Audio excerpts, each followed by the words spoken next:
right, we're live. And I have no idea what comes next. I'm staring at a photograph or a frame of myself. And I guess I expect to see something on that end. But first time doing this, so I'm not really sure. Okay. Please and thank you. Hello. All right, there's Kate, my sax sister Kate from Belarus. And there is Sabine. Hey, Sabine. You're welcome. Thanks for doing this. I'm not sure what I'm doing as of yet, but we shall see. I guess I don't know what I pictured. I thought there'd be a moderator, but I guess it's just me talking to myself like any other day.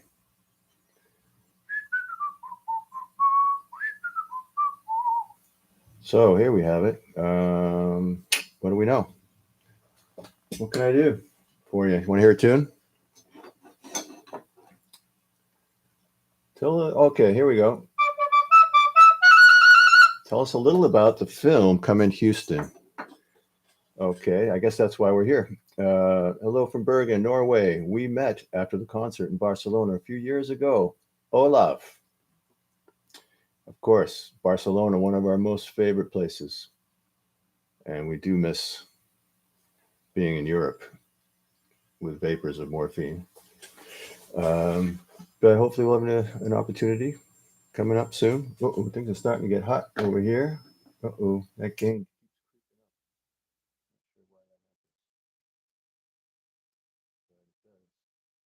Everybody hear me okay? Oh, all right. Only found out about this when checking out YouTube. The sound of your flute. I know. Where is it from? Sabine can't hear me. Do I need to be louder? Do I need to be closer to the microphone? Does that help? You back? I'm back. Yep, I'm back. So let's talk about the film. Come in Houston. Hey, Lindsay. Okay, cool. Good to hear you're back up and on the mend, Lindsay. Been thinking a lot about you. Come in Houston, a film that was created from the tour that we did in '95. Is that right, Sabine? Some Super 8 film, Super 8 camera I lugged around Japan on I think it was our second trip to Japan. And what can I say about it? You just don't know what you're going to come up with when you shoot Super 8 film. So I can recall just taking that. It's kind of a heavy camera. It might be around here somewhere if I look for it. But so you lug it around and you point it at people. And back in those days, having a camera wasn't as ubiquitous as it is now. And so if you picked up a Super 8 camera and pointed at somebody, chances are they're going to react in some form or another. They're going to either, if they see you doing it, they're going to have some reaction to it, because it was almost felt like an invasion of privacy to take a camera out and put it into someone's face.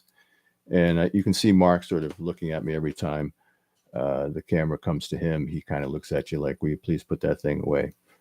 And that very last shot where you can see him coming back down, which is how we edited sort of in obviously a kind of a gesture, artistic license to, illustrate the fact that Mark had left and was saying goodbye. But in reality, that shot was him trying to disappear from the camera because he was very irritated by me pointing it in his direction. But he'd always keep a smirk on his face at the same time. So, he tolerated it. I feel really fortunate that we had those opportunities, and the fact that it was captured. And I remember when the time when we made it, it was to be a tribute to Mark. And having lost Mark and now having lost Billy, I see the frames of Billy in there, and it just it just makes my heart, you know, crack a little bit, because two of my best friends, and then John Wiswell, who we also lost, who's in that film. He was one of our stage managers and monitor engineers, and worked with Phil Davidson, who you also see, who is still with us. Thank God, Phil. We saw each other soon, not too long ago. Uh, Getting back, but Billy's obviously in there, and there's a moment where he brings his arms up, and it kind of, we had the special effect of a crossfade. I think that's all we had, and that crossfades into a shot of a bird flying, and looking at it now, it's even more prophetic in a sense, you know, having just lost Billy. So you know, it's a moment in time, and it gets in those days. We didn't have it wasn't video, there wasn't digital, so you never knew what you got till you brought it home, and you put it through processing, which meant shipping it out to a lab in New York, or I think there was a place in Cambridge, Super 8 Sound, up on near Ringe Street in Cambridge, that used to process black and white Super 8 film and sell it. It was a thing, and I was influenced by a lot of filmmakers that I was fortunate enough to be influenced, and around Saul Levine, Phil Solomon, um, having seen films of Stan Brakhage, and 16 millimeter films of Maya Deren. It's the idea of film has always been something I've loved and been interested in. So when Mark passed away, Derek Stokes and I got together and took the film that we had, and combined with the film from Tom Barman, who had shot some Super 8 film, which blended perfectly with the whole energy, and then gave us another camera angle, essentially having him have a vantage point that included the band playing, and the soundtrack. I'm going to finish the spiel and then we'll take some questions. But the soundtrack keeps getting louder. Why? Anybody out there use Total Mix FX Babyface Pro? I need some tutoring here. For some reason, the gain keeps increasing on me, and then I start feeding back. Anyway, I get off track. We can't hear you well anymore. Yeah, okay, that's what's happening. I'm also talking kind of quietly. Is that any better?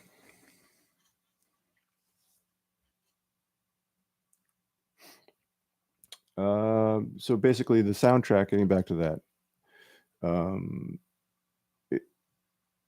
up in High and Dry, Mark's studio in Cambridge, 228 Norfolk Street. If you ever in Cambridge, you want to do a little Morphine tour, the building was called the Monk Laundry Building, and it is on the corner of Norfolk Street and Broadway, or Hampshire, sorry. Right across from the DPW, and on the 5th floor was Mark's loft space, where we played and where Mark and Sabine lived. It was an amazing spot to be, very away from it all, like a tree house. And you get up there in the clouds and start making some music, and Mark would go into the kitchen and start chopping something up, and that was always an opportunity for me to try something other than the saxophone, because so I got picked up Mark's his classical nylon string guitar, which I have in my home. Mark had gifted it to me because he could tell how much I enjoyed guitar, and he said you need a guitar, and he gave me that particular guitar that's recorded on Come in Houston. And I would plunk. Billy and I loved to plunk, which meant sitting in front of each other with any kind of instrument and starting something. And with the intention of laying something down for the other person to build on. And when Billy and I got to plunking, it was always, really fun because we felt like we're probably getting away with something and trying to get something out quickly. And Mark happened to be recording, or he saw the value of it and hit record. And I'm not sure if I can almost remember him coming in from the kitchen, kind of being excited what he was hearing, and then picking up the trombone, which he had. It was out, usually hanging on the wall. We thought for the longest time, I thought it was just a piece of art hanging on his brick wall, but I think he picked it up and started playing. And but lo and behold, Mark Sandman plays the trombone, and apparently he had played for in his high school years, and had a great tone. You can hear it for yourself. I think that was the one and only time I think he's ever picked it up around me, anyway. And he was laughing through it. You can hear it because he kind of really does a lot of the kind of stuff that is almost cartoonish in terms of a trombone, but his tone is just liquid. You can hear it. And then we left, and he put his tracks, the vocal track, "Come in Houston," who's playing the trombone, as more, sarcasm and around the whole thing. So that's that. And I will answer questions. I have Gnome's Messenger. Did Tom Barman contribute to the film editing? No, he did not. I don't think he remembers even shooting the film, to be honest. He had given us his black and white film that he had shot of us. Said, here's some film that I shot of you guys. And I think he forgot it, and we had it and immediately put it into editing. And Derek Stokes, I credit as being the editor. I stood over his shoulder, but Derek had the stuff, had the machines. I forget what we used, maybe a beta deck, 2 beta decks or something with a crossfade. Let's see. Taxi Wars makes so much more sense now. They have been. Can you guys read this? Is it redundant for me to read these? So much sense now. They have been filling my Morphine void of new music without me knowing the relationship between Deus and Morphine. Well, the relationship between Deus and Morphine is epic in many ways, and we were both in the right place at the right time together. And I was telling Tom, we had a chance to catch up with Tom a couple weeks ago via Skype with Sabine and Tom, and we had quite a, well, let's just say we started drinking in the afternoon. It was our afternoon. It was Tom's evening, but we were encouraged to join him. At any rate, I can remember listening to being on the same bill with Deus in probably somewhere in the Netherlands, and they were opening up for us, and we each had our dressing room, and I can just remember hearing this amazing, kind of beautiful racket coming from the other dressing room, and so I walked in there, and they were all playing their instruments and jamming and dancing and drinking and just having the hell of a good time. And I went back into our dressing room, and I think Billy was probably reading, Mark was smoking and pacing, Phil was probably writing a set list. Everyone was sort of in their own worlds. And I said, hey, you guys, we should go, come follow me. They're having a hell of a lot more fun in there. And that was like the beginning of just a great friendship. And their performances, their creativity, their music, it was something that really spoke to me immediately. I think spoke to the whole band for sure. So there you have Deus, who we love, and all of those guys and their offshoots. Many stories of Deus playing together, busking together, drinking together. Oh, what are you saying, Sabine? Shh.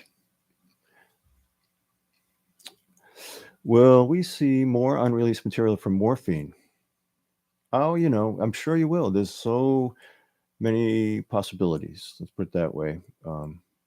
we have to see what makes sense. So we're trying to work on preserving the archive right now. Sabine and Deb have been really working very hard to kind of organize what we have and in terms of tapes. And Paul Coldery is who everybody knows, amazing producer who did all of our early records, has been working on pulling tracks out of the archive. So we have some things on the back burners for sure. So stay tuned, stay close, pay close attention to morphineband.com and work for all of your morphine news. And there'll be more news on the way. Will we see more? Okay, so Deus was a favorite. Did we end up bringing them to the U.S.? I remember we always wanted nothing more than a trio to open. We made an exception, I think, with Deus, yes, and we did bring them over, and they were not as well received as we received them as a band. They had a hard time connecting with the U.S. audience for some reason, and partially that sometimes culminated with some of the Tom or getting into some shouting matches with some of the audiences that I can remember. I knew they didn't have much fun. It's not easy touring the U.S., that's for sure. It wasn't then, and it's even harder now, I think. Especially if you're accustomed to being celebrated in your own country and being subsidized by those governments, which the Belgians do and the Dutch do, from what I understand. So it's harder to make it work over here. But that's off topic. But we did love Deus for sure. Can you talk about the role of art making for you and Mark, especially when you were on tour? Well, thank you. That comes from Sabine Herstakian from Woodstock, New York. Well, it was sort of we each had our own little niches, and I think ways to kind of pass time, because as I think it was I can't remember the guy's name, drummer for the Rolling Stones. Help me out. Why can't I think of it? Anyway, he said, 25 years of being in the Rolling Stones, 5 Charlie Watts. Thank you, Peter. Thank you. So, for 25 years being in the Rolling Stones, longer now, but the quote was then when he said 25 years being in the Rolling Stones, it's like 5 years of making music and 20 years of waiting around. So thank you, Charlie Watts. Charlie Watts. I had it on the tip of my tongue. Which is really matters. It's true, because you spend a lot of time, getting to where you're going to perform for an hour or 90 minutes if you're lucky, and there's a lot of time in between. So, reading was important, and we didn't have digital access. I can remember John Wiswell had a computer for the first one. One of the first people I'd seen have a computer. Mark, like a desktop. Mark had these early DOS organizers, personal organizers that you could fax stuff off, the Scions, and which I also ended up getting because Mark insisted that we all have them. So he was pushing to kind of organize, and so anyway, we didn't have a lot of that stuff. Hadn't been invented yet. So books and reading were really ways to get through time. And for me, I kept a journal and just kind of write down the day, the date, if it was raining or not. And then later on, I got into doodling. I've always been into doodling, but I would put that into the book. And my wife, Kate, sent me away with the journal to begin with in a Polaroid camera, which really saved me because I had this project I could kind of jump in on. And there was always catching up to do, where were we were moving so much, traveling so much. Just trying to keep track of where we were could be time consuming in itself. So that's that's what I did. And Mark loved drawing and he loved watercoloring. And you'll see his work. It's in the archives. It's just a way to kind of to let go and have involve yourself in letting go on the page. And it was my dad is an artist and cartoonist, and I've always been around, drawing and as a way of just kind of being in touch with your subconscious in a way. The beauty of the line and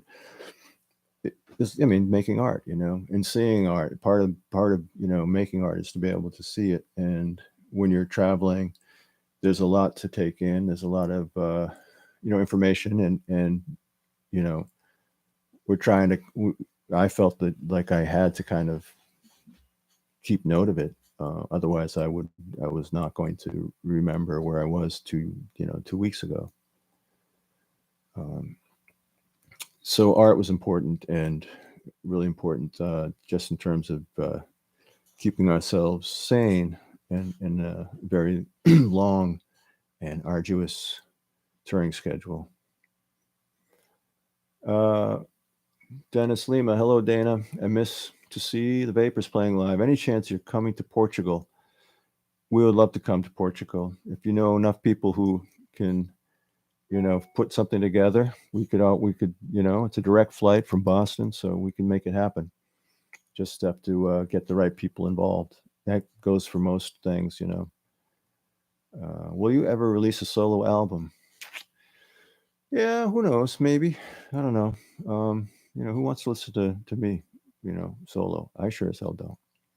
I'd rather play with other people and be involved in collaborations. But,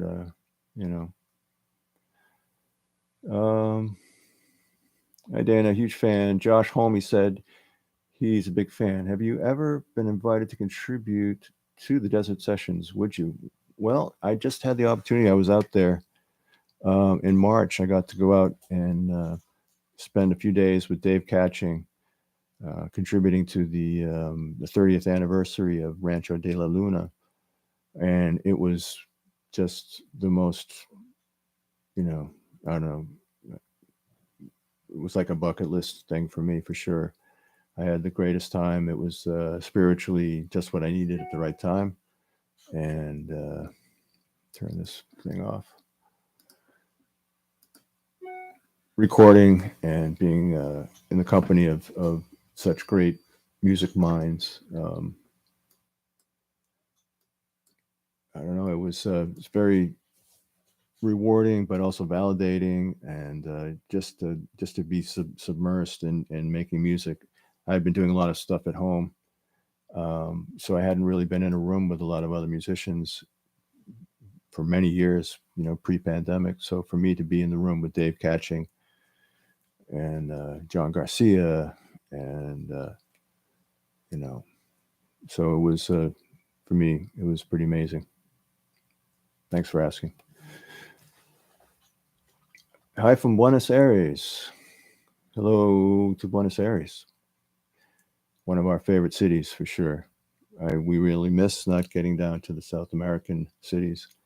I wish we could figure that out too. But we're a very small group, and it was a very small organization. It's not like we have the management skills and the booking capacity of some of the bigger bands. So most of our stuff has to come from word of mouth and kind of that sort of thing. Handshakes,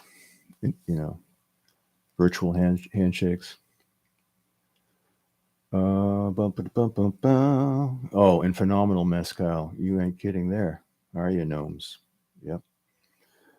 Hi. Okay. Would Morphine have won American Idol if it was around back then? Geez, I think Mark probably could have gone on there by himself with his one string, and definitely got into the final round without a question. Yeah. When I brought up the solo album, I did mean more of you leading a group. My brother-in-law, whose father told him once, he said this was a piece of advice that his father gave him. He said, son, one day you ought to run something. So leading a group, you know what? No, I wouldn't want to be a group that would choose me for a leader. Now, would you? Come on. If you've ever followed me on a hike in the woods, you you would not want me to lead your group unless you like thorns and that sort of thing. Hi from Russia. Russia, we miss you. The Russian people are some of the most intelligent, gifted, sophisticated people I've ever met, and I am so sorry that things have been so hard for the people of Russia due to things we don't really need to get into right now.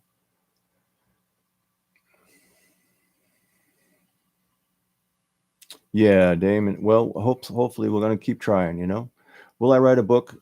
Probably not. Maybe I will publish the journal at some point. Coffee table book, something like that. Who knows? Hello, Dana from Venice Beach, California. Oh yeah, nice spot you got there, eh? Is there anything in the works for vinyl release of Like Swimming? Alejandro, I just want to say about regarding Like Swimming and the vinyl releases of the night. I just have I got some. So you can look forward to that. A few people on IG asked what your favorite Morphine song is. Um, that's like asking. That is like asking, what your favorite child is. I can't. Okay, it's all wrong. Who are some of the artists you've had a pleasure of meeting? Well, I mentioned Dave Catching, John Garcia.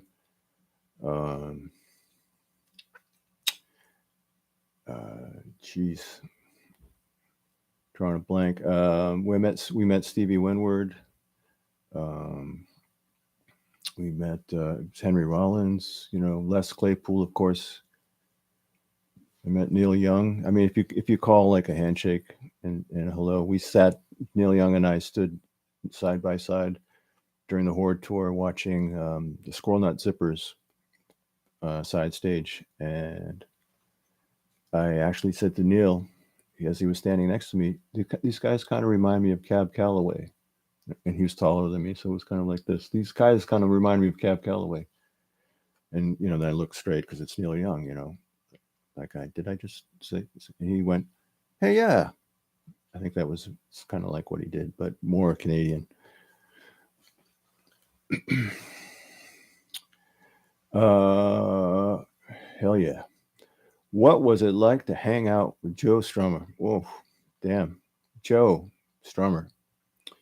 A man of the people, just so freaking cool. And the first time we literally ran into Joe was when we were at Glastonbury. Morphine had played like an 11 o'clock set. And Mark and I decided that, we're here. Let's go take a look around. So we went out into the festival grounds amongst hordes of people. And, people were saying, nice set, nice set. Thank you. And Mark had sunglasses. It was like 12 o'clock, sun blazing down for an English countryside. It was really hot, and you could feel it. And boom, we walk into this man who's got like a sheik's headdress on with a Rastafarian emblem on the top. He goes, "Hey, you're Morphine," just like on the film if you've seen the documentary. "I'm Joe Strummer," and he says, "I like what you're doing." It's like, and it was like, what? This is Joe Strummer. And I had my Polaroid. I have a picture of him and Mark, and maybe we can find a way to put that up on the website. But at any rate, he was like, "Yeah, you guys got to come over and hang out with me and Chrissy Hine. We have a campsite down around the bend. Just look for the ranchero with a huge Rastafarian flag." And damn if we couldn't have took him up on that, because we were moving pretty quickly. I don't think we were there much longer, and probably had to leave the festival grounds. and we're never able to kind of find Joe again. But after Mark passed away, we got a hold of him when he was playing with the Mescaleros here in Boston. I think at Soundcheck, we were kind of pushy. We got ourselves in. I think it was with Jim Sampis at the time, who was also looking to kind of do an interview, I think, because he was a huge fan of Joe's.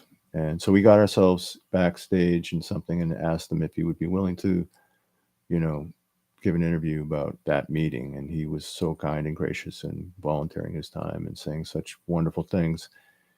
And another time I got to hang out was at J.J.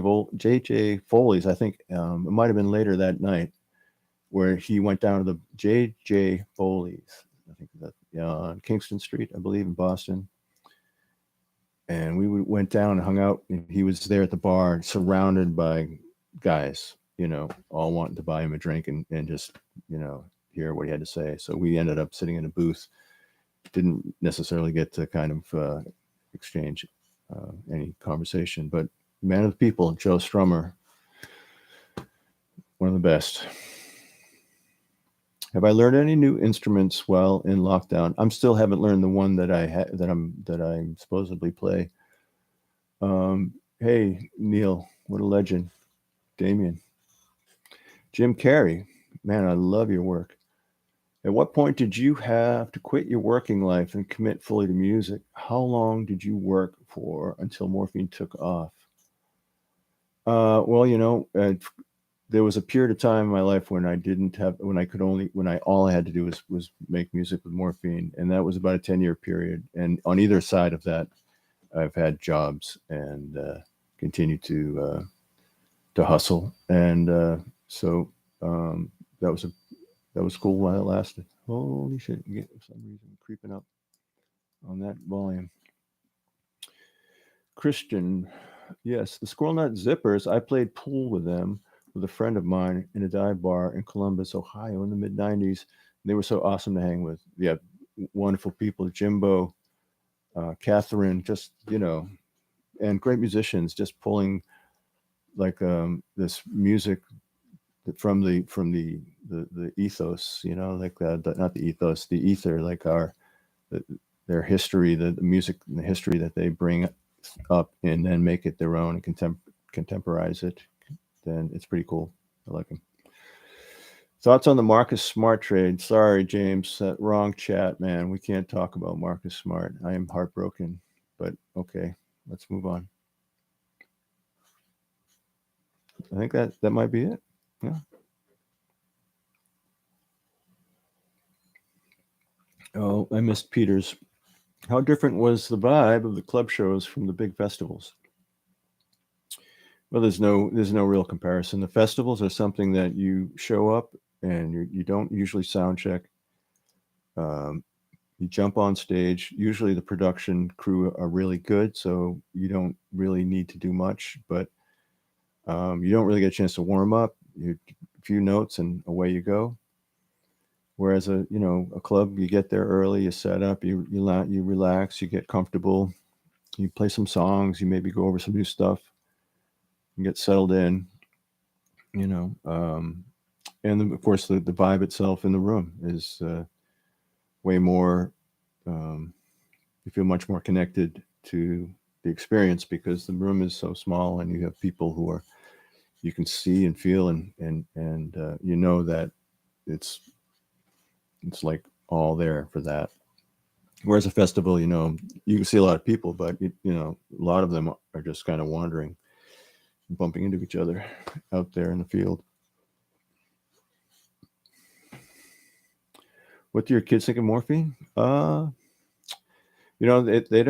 just know that that's what Dad has done. They weren't around for it, so they've only seen the incarnations. My daughter's 21, my son's 17, but they've heard the music, and I think the music comes up quite a bit, and then there's their dad. So I'm very proud of the fact that they've experienced it on that level, Greetings from Ecuador. We love Morphine. Greetings to Ecuador. We love you and always will. You know, I don't think we've never got there, but we'd love to go. What a beautiful place. Any chance of a DVD or a Blu-ray of one of your concerts? I've got news for you there. Okay, so if you just stay putting so you can look forward to that too.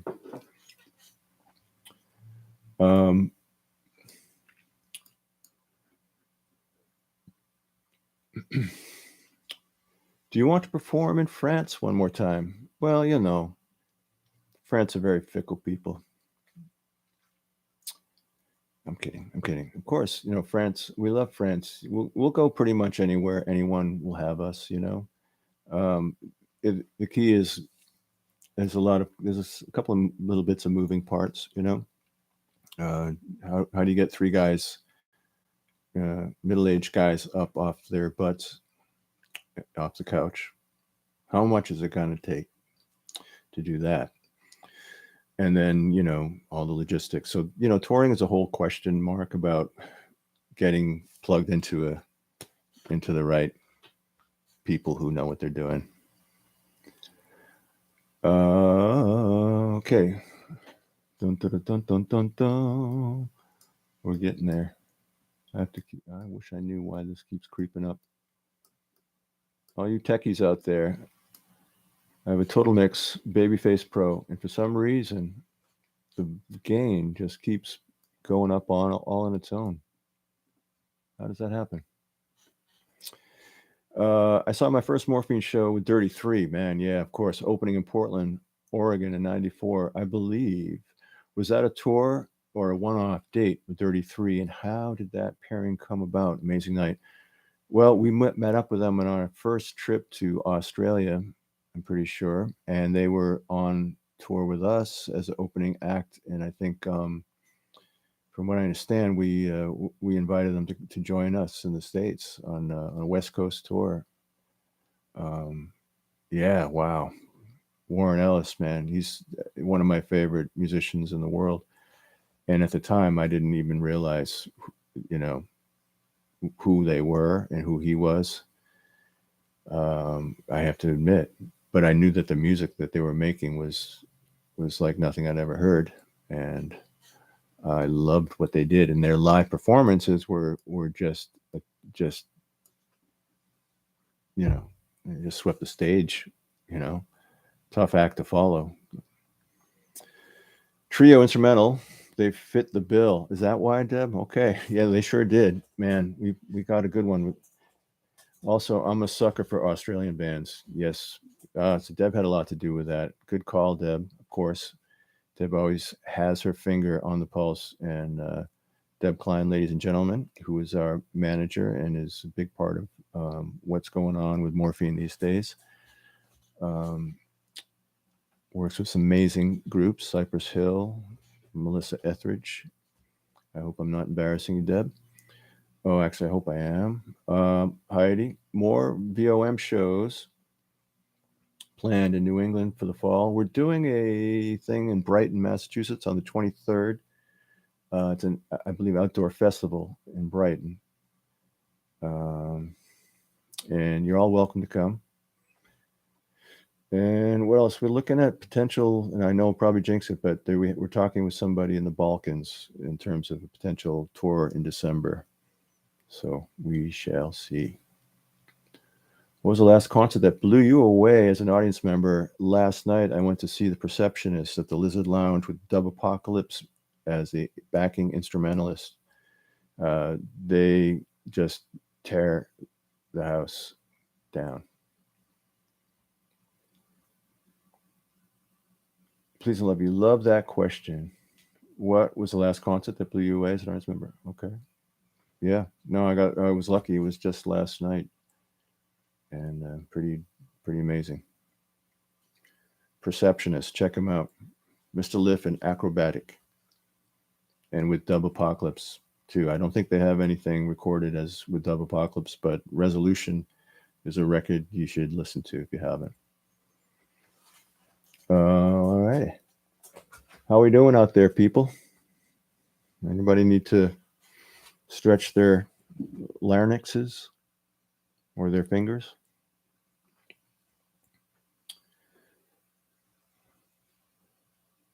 So back, we were starting to talk about Come in Houston, right? That was the reason we're here.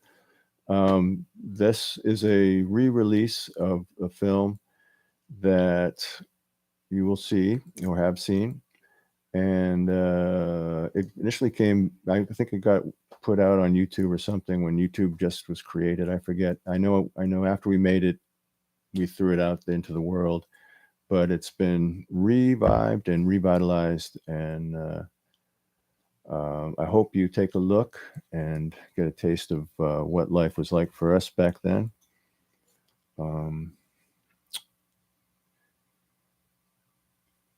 Hey, from Spain? Yes, we love Spain. Barcelona, love Barcelona. Like your icon there with Mark in his red shirt.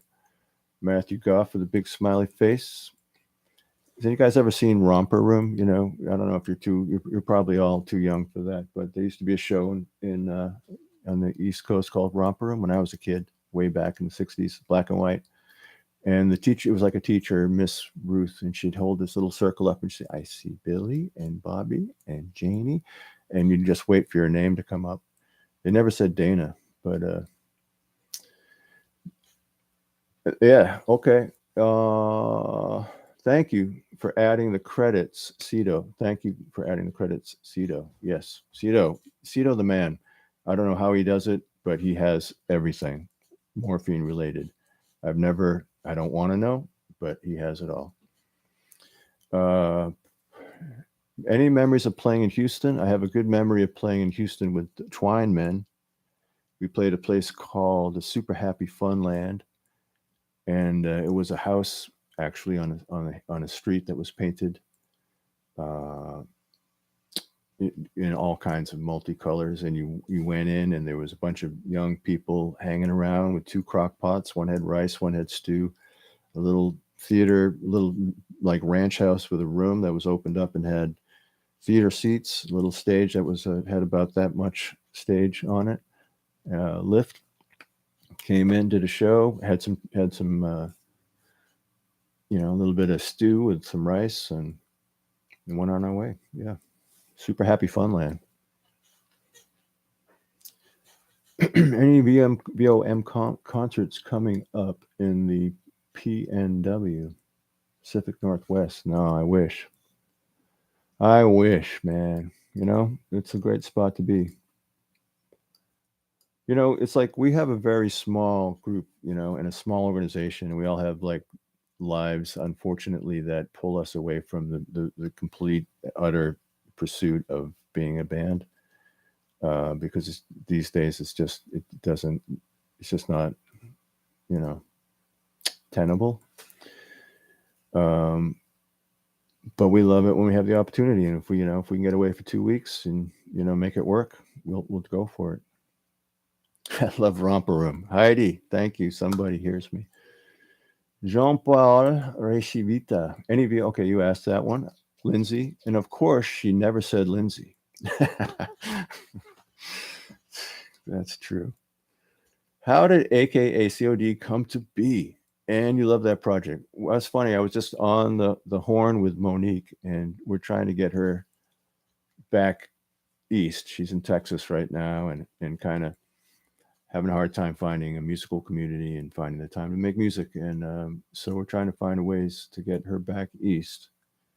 And she said she would go back to some projects that she's done in the past. She said she would do the project with Larry and myself that we called AKA Cod, but under one condition, and that's that we change the name, and because she's always hated it. So yeah, I know. What's the name? How did it come to be? Well, David Brilliant, who is an amazing patron of the arts, who Monique had worked for, took care of his cats, and he basically came to me and said, I want to do a record with Monique. I want you to do it. I want it to have that morphine sound. And I had worked with Monique before with her Bourbon Princess, did some tracks, and she had done some work at High and Dry. and he was willing to invest enough so that we could really focus on it, and which was incredible. So we had High and Dry. It was like one of the last projects that was done up in Mark's studio was that record. And I think we had pretty much unlimited time to do it. And, you know, he covered the expenses, he covered our living expenses, and we just, you know, went at it. And we're very prolific time for Monique. And the studio was in probably really good shape in terms of getting sounds. And so it was a confluence of good timing, basically. And then, you know, you have Larry Dersh on drums, who brought his whole, you know, element to the sound, which is you know, he's got his own unique approach, and he brought his like two toms and had just a kind of groovy tribal thing that he was doing. And it just we had a lot of fun making that record, and I'm proud of it. Thanks for asking.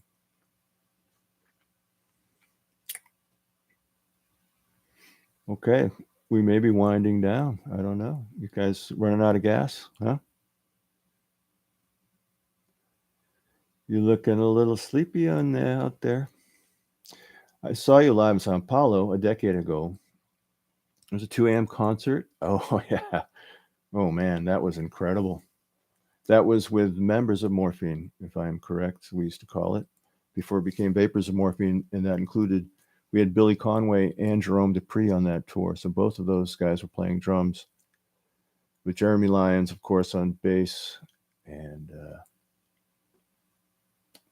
you know, it was, yeah, I remember that. It was out in the middle of this avenue, big stage, and when it finished, the sun was coming up, and we walked back to the hotel through the street as people were like, you know, asleep on the curb, and the sun was coming up, and there's trash everywhere. But it was beautiful. Everyone was very happy. How would you suggest finding your local music community? That is a really good question. I think you just got to go out, if you can, go out and hear music to start with. You know, if there's places that play live music, see what's out there. And, you know, that's how you meet people who would be interested in making music with you, or, you know. And if those places don't exist, then start, I don't know, go play in the square, you know, see what happens.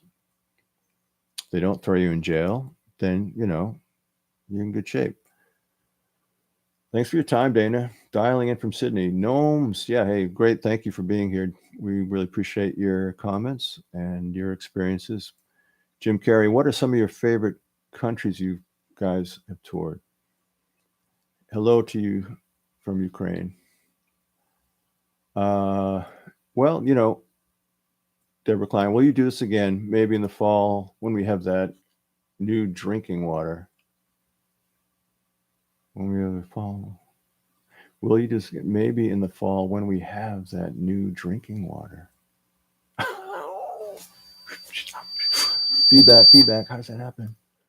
Don't know. You guys' version of Seraphic Light is the best thing ever. That was cool. That happened with Dawn Was at Dawn Was studio in LA once, when we were just starting to think we were pretty bigwigs, you know. I think we just signed to DreamWorks, which was starting to open up some, you know, some doors, you know. So Dawn Was invited us into his studio, his home studio, which used to be the home of Russ Myers, the B film director.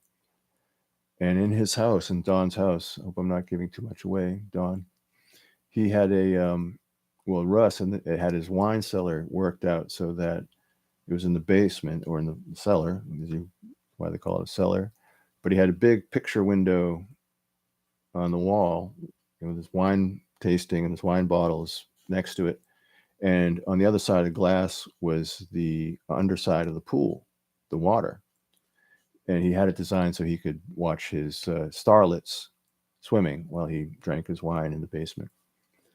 At least that's what Don told us. At the time when we were there, Don, it was actually, the pool was under repair. so there was no water in it. But he brought us around. He's an amazing studio, incredible host. So cool to hang out with Don was. That really was amazing. And we just created this track on the spot, based off a Coltrane track, but damned if you can hear the similarity.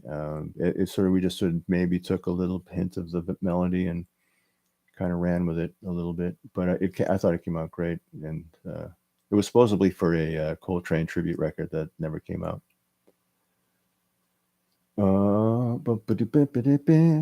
Craigslist. What about Craigslist?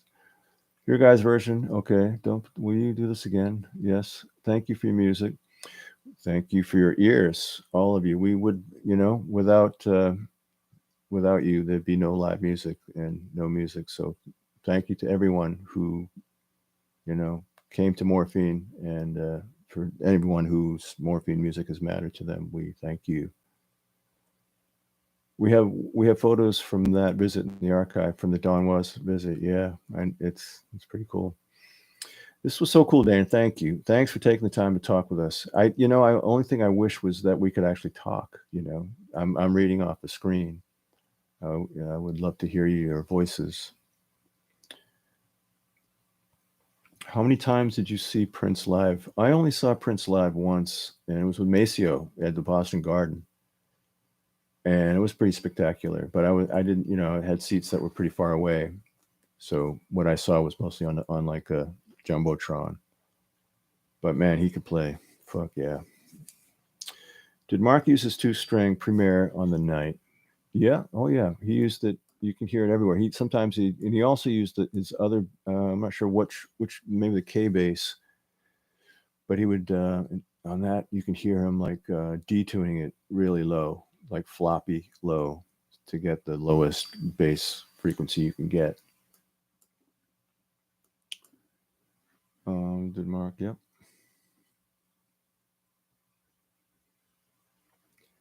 All right, so go check out Come in Houston. Go check out the Morphine band site. There's some new merch out there. Some of Mark's drawings, some of Mark's, his writing turned into merch and turned into T-shirts, and you'll be the only one on your block. Trust me. Did Mark use pedals ever? Yeah, he had, and there's a new collection, all inspired by Come in Houston. Come in Houston, Houston, come in Houston. Did Mark use pedals ever? Yes, he used one of these, the Memory Man. These things he loved. He's the Electro Harmonics. He had one of these, and he had it was the micro synth that made by that same company, and he would step on the micro synth, and your fillings would pop out of your teeth because it was coming out of an SVT cabinet, which was pretty huge. Yeah, they're pretty cool. I still have that Come in Houston CD somewhere. Yeah, right. It was on a CD. That's how it came out. Thank you for reminding me. I knew that somewhere, somehow. So you still have that huge baritone saxophone? I certainly do. Yeah, it's in a case right over here. Yep, and I got to go play it after this because it needs some love. The big boy I've got as well. That's the bass sax. There's the bass sax, folks. On the stand. And some days that gets it. If you look over there, there's a picture of myself, Jeremy Lyons, Billy Conway, and Jerome Dupree, my boys. The biggest one in captivity. You got it, Roland? And that bass over there belonged to Andrew Mazzoni. And that Univox there was Mark's. And Mike Rivard gave me the Stravinsky poster. This stool used to be at High and Dry, and you can play it.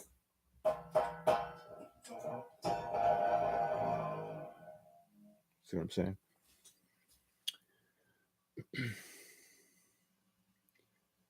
I picked up the Barry sax after listening to Morphine. Thanks for being such an inspiration together with the rest of the band. Well, hey, you know what?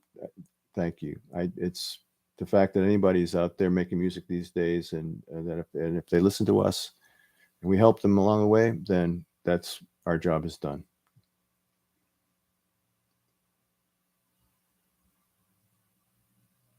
All right. So jealous of the music room.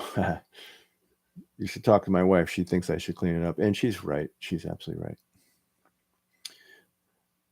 Want to toot your horn as a goodbye? I have to put it together, but I could try. It's all right, you guys. You've been so good, patient. Let me get it out of the case.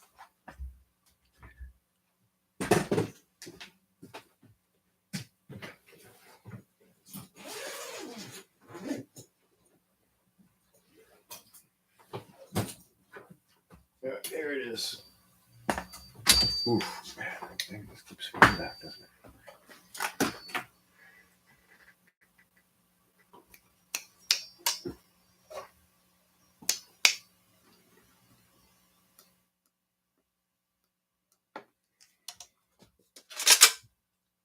All right, because you asked for it.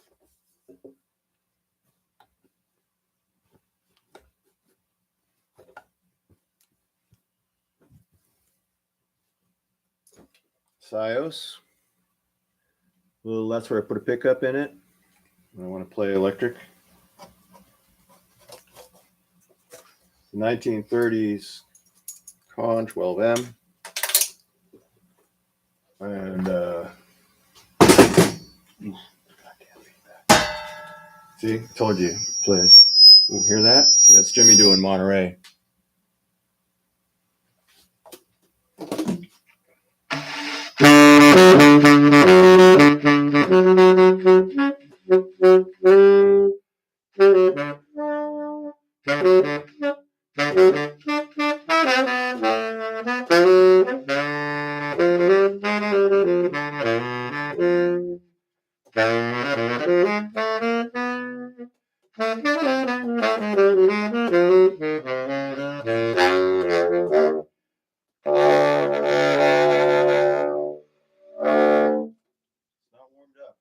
That's for sure.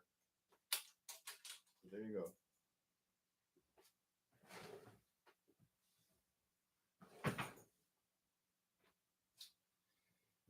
All your saxophone players out there can feel my pain.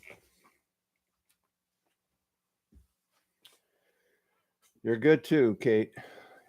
You are. Interesting. Interesting. You have a fire extinguisher in the music room. Well, you can never be too careful. I live in a wooden house with a wood stove, so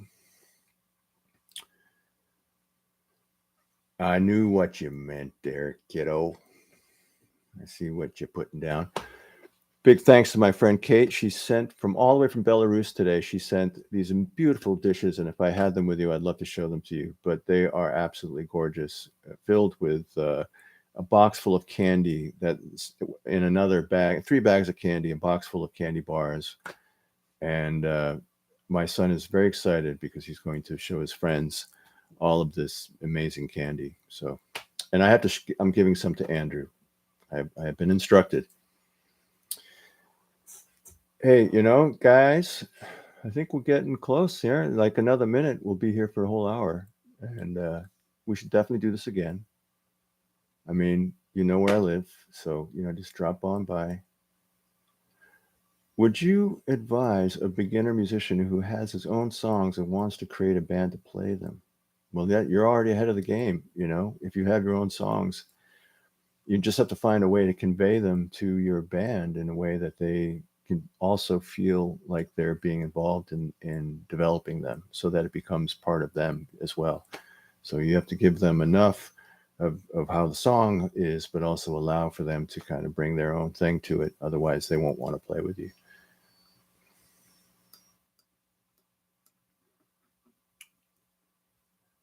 Yeah, Morphine got put into The Sopranos. Deb can answer that one. We got lucky, At that time, it was a new series. you know, cable television was new, cable programming was new. This was a whole kind of a new world. And also, you know, music supervisors were looking for music to contribute to these things. And fortunately, our record label had a good kind of, and we had a great music supervisor as well with Carrie Schwingden. And more questions will be answered next time.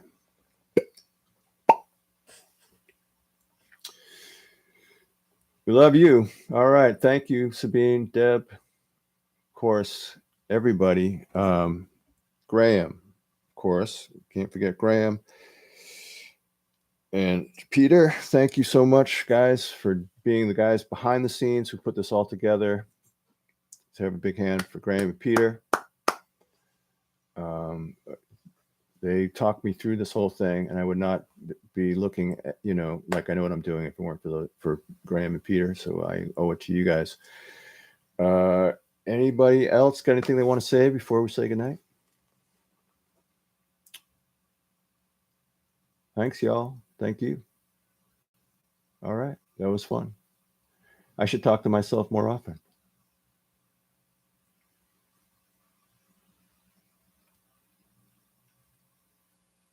We love those humans. Thank you, guys. Thank you. Thank you. Thank you. Good night.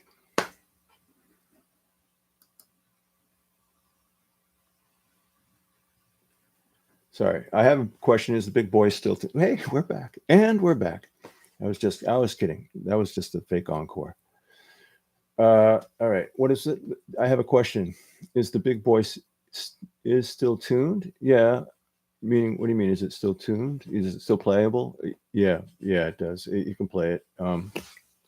If you know, but it kind of comes in when necessary.